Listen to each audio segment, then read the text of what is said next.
네, 럭이 영어 스크립트를 자연스럽고 유창한 한국어로 번역한 내용입니다.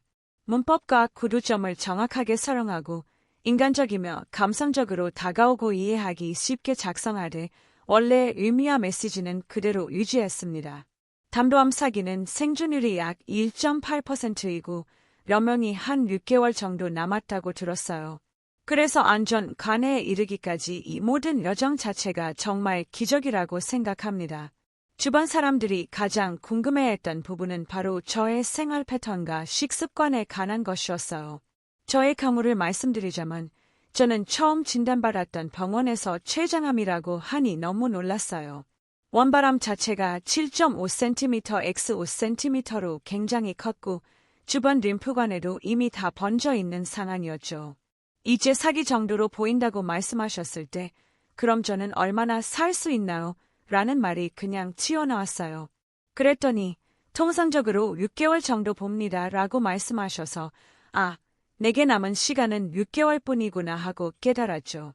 갑상선암이나 유방암 같은 경우엔 생존율이 좀 높으니까 희망을 가져볼 수 있지 않을까 했는데 췌장암이라는 얘기를 듣고 나서는 더 무너졌던 것 같아요. 그리고 신촌 세브란스 병원에 가서 항암 치료가 직접적으로 들어가기 시작할 때 병명이 담도암으로 변경됐어요. 그때는 조금 기대를 걸어보고 진료실에서 나와서 바로 검색을 해봤죠. 생존율이 얼마나 달라졌을까 했는데 췌장암보다 더 낫더라고요. 담도암 사기의 생존율은 약 1.8%였습니다. 그러니 삶을 정리해야 하나 하는 생각도 들었죠. 현실이 아닌 것 같이 붕 뜬 느낌이었어요. 그래서 죽는다는 사실 또한 쉽게 받아들이지 못했던 것 같아요. 처음에는 새 아이들을 위해서라도 나는 꼭 살아야겠다고 생각했어요.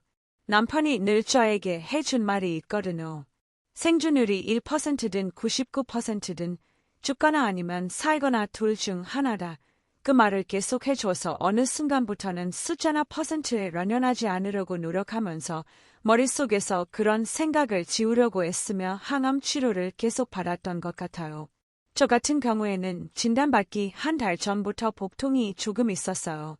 처음엔 장염인 줄 알았죠. 땀 느낌이 조금 메스꺼우면서 배가 뒤틀리듯이 내장이 약간 꼬이는 듯이 아팠어요. 그런데 그게 지속적으로 계속되는 게 아니고 한 번 이렇게 엄청 아팠다가 중간에 사이를 조금 두고 또 아팠다가 해서 그 강도로 따지면 자다가 깨어날 정도로 좀 아팠어요. 잠잘 때 왼쪽으로 눕게 되면 계속 배에서 꼬르륵 소리가 너무 크게 들렸고 그쯤에서는 점심 식사를 하고 나서 강의를 하는데도 강의실이 다 들릴 정도로 소화되는 소리가 계속 들렸어요. 나중에 알고 보니 암이 자라면서 그게 십이지장을 누르고 있었다고 하더라고요. 그러면서 소화되는 소리가 들렸고 그때부터는 등줄기가 아프기 시작하더라고요. 뒤틀리듯이 뻐근하게 누가 이렇게 쿵쿵 치는 것 같은 느낌으로 계속 등이 아팠어요. 나중에 알고 보니 담도나 췌장 쪽이 그런 통증들을 유발할 수 있다고 의사 선생님이 말씀하셨어요. 그런데 통상적으로 췌장암이나 담도암 진단을 받는 분들은 급격한 체중 감소나 혈변, 항달 같은 증상이 있다고 들었는데 저는 그런 게 전혀 없었기 때문에 설마 암이라고는 생각하지 못했던 것 같아요. 혹시 제가 다시 그런 상황에 놓인다면 그냥 바로 CT 한번 찍어보겠습니다 라고 말씀드릴 것 같아요. 항암 치료는 시작부터 두려움밖에 없었어요. 이 항암제가 나한테 맞을까? 항암을 시작하면 입안이 다 헐고 굴악감이 느껴지고 머리카락은 다 빠지고 체력적으로 이축이 되고 그게 이제 심리적으로도 따라오기도 하고 그 모든 것들이 암을 진단받은 상태 자체로도 지금 너무 힘든데 마음의 두려움의 크기도 더 커져버리는 것 같았어요. 이상하게 주변에 암 환우들이 없었어요. 그래서 막연하게 미디어나 영화 등에서 봤던 고통스럽고 고통으로만 점철된 그런 항암 과정을 봐왔기 때문에 너무 두려웠죠. 특히 췌장 담도암 쪽은 항암제가 잘 안 듣는 암으로 유명하다고 들었어요. 그래서 사실 처음에 6개월이 남았고 지금 당장 항암 치료를 시작해야 합니다 라는 얘기를 들었을 때 집으로 돌아가는 차 안에서 제가 남편한테 오빠, 나 항암 치료 못 받겠어. 안 받을래 라고 말했었어요. 하지만 남편이 무너지는 모습을 보고 이런 생각을 하면 안 되겠다 싶었죠.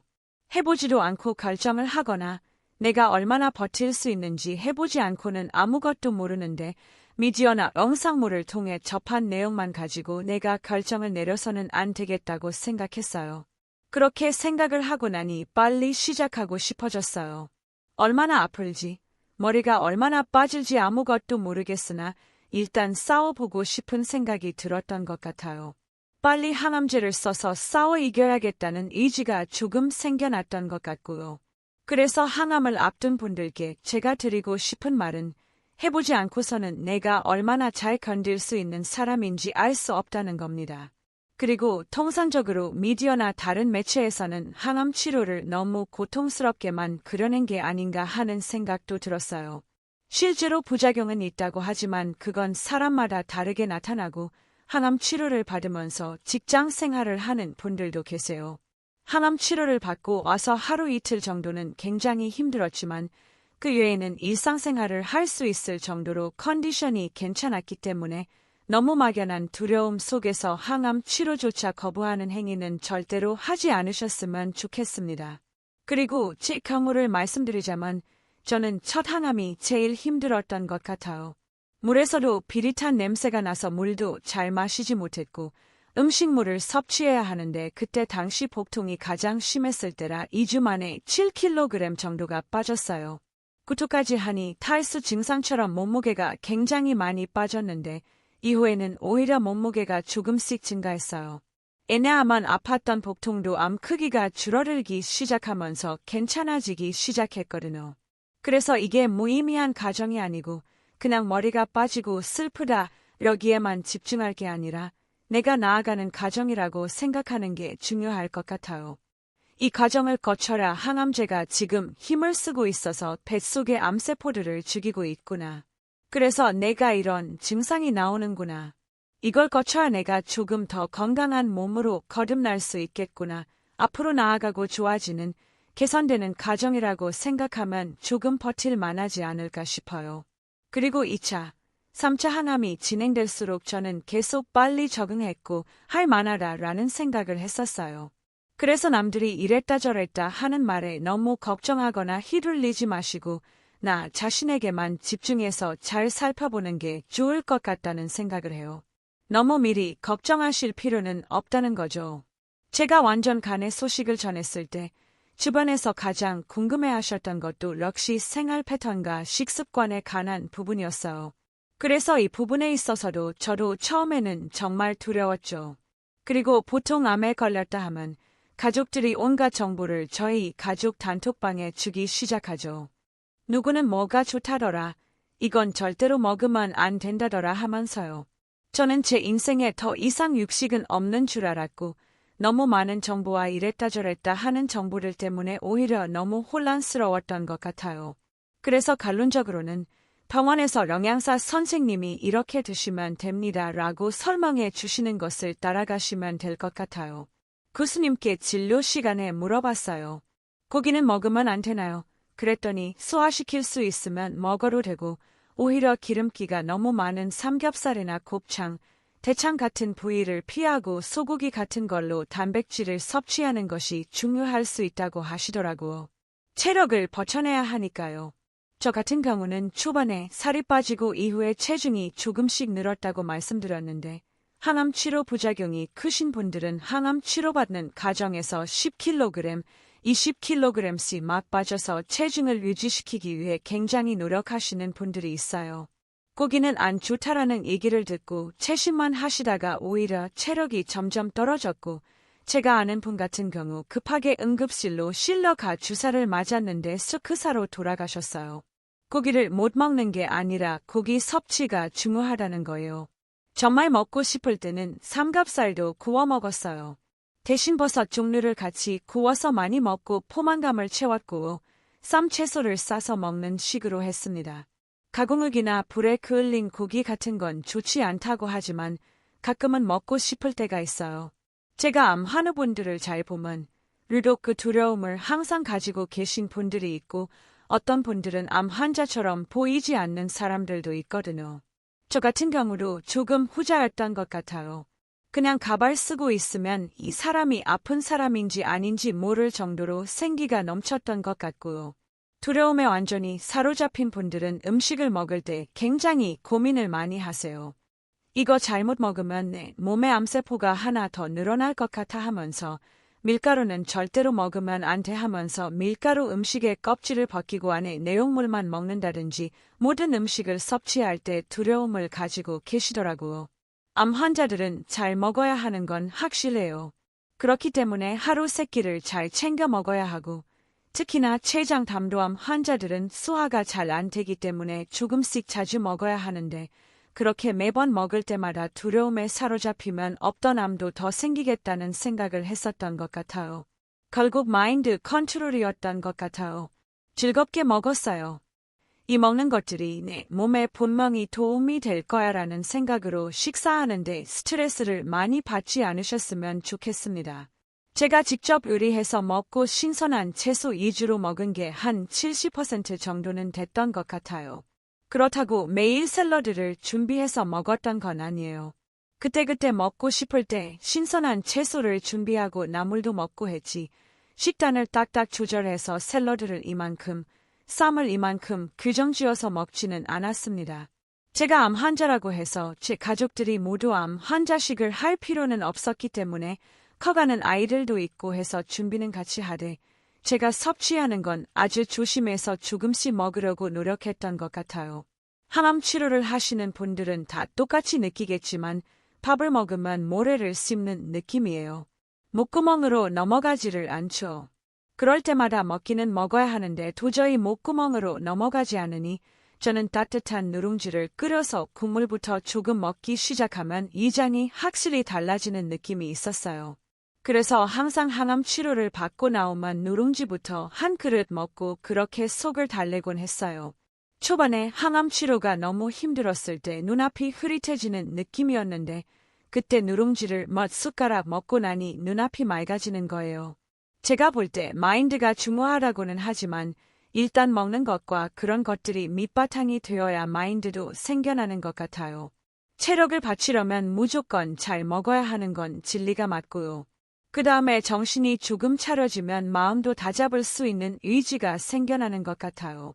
저는 건강 보조제 같은 건 먹지 않았고 매일매일 먹는 식습관이 더 중요하다고 생각해서 거기에 더 집중했던 것 같아요. 일상을 놓지 않는 자세가 가장 중요할 것 같아요.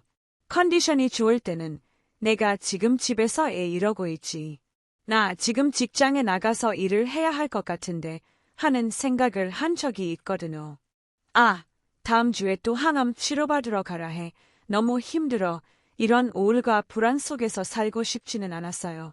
그래서 제가 늘 했단 말이 저는 죽어가는 것이 아니라 살아갈 겁니다였어요. 남은 한순간이라도 제 삶의 주인으로 살고 싶었던 것 같아요. 저는 너댓 시간씩 항암 주사를 맞았는데 30분 만에 끝나는 항암제도 있어요. 암 종류가 굉장히 많고 항암제도 다양하기 때문에 그런 분들은 잠시 와서 맞고 다시 직장으로 돌아가고 하는 분들도 있는 걸로 알고 있어요. 그런 자세가 중요한 것 같아요. 암에 걸렸다고 삶이 끝나는 건 아니잖아요. 그래서 일상을 살아가는 자세가 중요할 것 같아요. 혹자는 안전 간해가 됐다고 다 나은 것처럼 저렇게 설레발을 친다고 표현할 수도 있지만 저는 암흑 속에서 빛을 찾아낸 사람들의 이야기를 들으면서 나도 할 수 있겠다 하는 희망의 메시지를 많이 받고 용기를 얻었기 때문에 이 이야기를 저와 같은 길을 걷고 계시는 막막한 분들께 희망의 메시지를 조금 전달할 수 있었으면 좋겠다는 바람이 있었어요. 그래서 항암 치료 기간 동안 즐겨봤던 건강의 신 채널을 보면서 암 전문의 김신 박사님이라든지 다양한 영상물들을 통해 희망을 다질 수 있는 계기가 되었던 것 같아요. 제 이야기가 많은 분들에게 또 많은 분들이 희망을 되새길 수 있었으면 좋겠습니다. 암 환우분들에게 가장 두려운 시간이라고 해야 할까요? 외로움이 항상 존재합니다. 나의 아픔과 고통, 두려움과 불안함을 그 누구도 100% 이해할 수 없기 때문이죠. 아무리 사랑하는 가족이라 할지라도. 그리고 그 두려움이 가장 짙어지는 시간은 제게 새벽이었어요.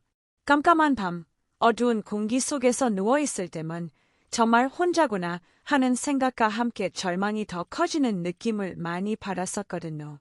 그때마다 제가 떠올렸던 생각이 뭐냐면 항암 치료를 받게 되면 항암제들이 우리 몸에 들어오잖아요. 친구라고 표현했죠. 알약 병정들이라고 표현했어요. 지금 이 순간에도 나는 혼자가 아니라 내 몸에 들어온 이 알약 병정들이 암을 이겨내기 위해 암과 싸워주고 있더라고요. 늘 알약 병정들과 함께라고 생각하면서 상념들을 지워버릴 수 있었던 것 같고 그들을 알약 병정이라고 부르기 시작하면서 항암을 맞는 고통스러운 순간도 조금 견뎌낼 수 있었던 것 같아요. 나를 위해 싸워줄 애들이 지금 내 몸속으로 들어오고 있는 거니까요. 막연하고 두렵고 힘들겠지만 알약 병정들과 함께 그리고 사랑하는 가족들을 위해서 이 힘든 시간을 이겨내고 나면 꼭 좋은 날을 맞이할 수 있을 거라고 생각합니다. 끝까지 희망을 잃지 않으셨으면 좋겠습니다. 이사대하, 이사, 네네 어서 오세요. 앉으십시오. 한자, 네, 이사, 어떠셨나요? 그동안 컨디션이라든지 음식을 드실 때 소화는 잘 되나요?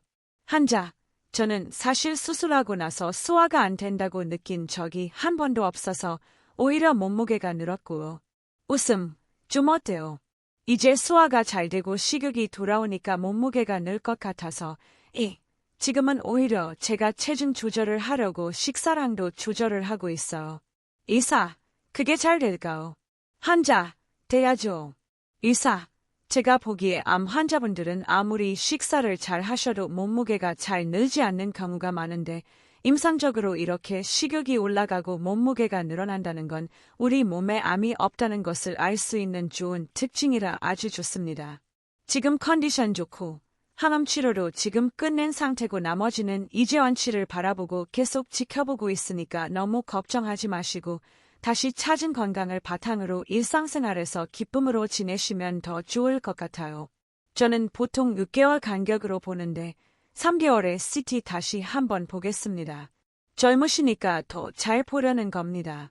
그 다음부터는 6개월 간격으로 볼 겁니다. 한자, 감사합니다.